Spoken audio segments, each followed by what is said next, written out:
আলাইকুম। বাঙালি রান্না বান্নার আরো একটি নতুন পর্বে আপনাদের সবাইকে স্বাগত। আজকের পর্বে তৈরি করে দেখাবো ডিম দিয়ে খুবই সহজ আর মজাদার একটা বার্গার রেসিপি। আশা করছি আমার আজকের রেসিপি আপনারা সকলেই উপভোগ করবেন। একটা বাটিতে আমি একটা ডিম ভেঙে নিয়ে নিয়েছি আর এর মধ্যে দিয়ে দিলাম একটা চামচ পেঁয়াজ কুচি আর সেই সাথে একটা কাঁচামরিচ আমি কুচি করে কেটে নিয়েছি আর এর মধ্যে দিয়ে দিলাম 1 চিমটি লবণ। এবার একটা চামচের সাহায্যে খুব ভালোভাবে ডিমের সাথে মিশিয়ে দিচ্ছি। ভালোভাবে মেশানো হয়ে গেলে চলে যাচ্ছি পরবর্তী স্টেপে।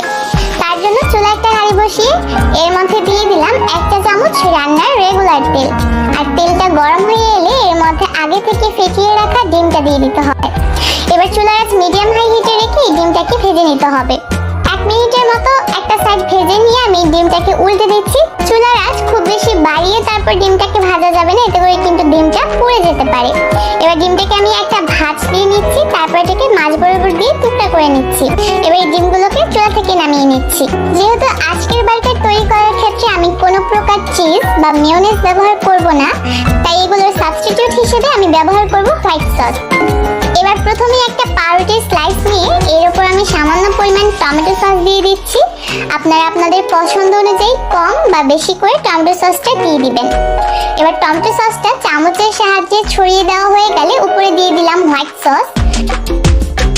এবার উপর থেকে আমি শসার স্লাইস দিয়ে দিচ্ছি। আপনারা চাইলে টমেটো কিংবা পেঁয়াজের স্লাইস দিয়েও বার্গারটা তৈরি করতে পারবেন। এবার আগে থেকে ভেজে নেওয়া ডিমের টুকরাটা দিয়ে দিলাম।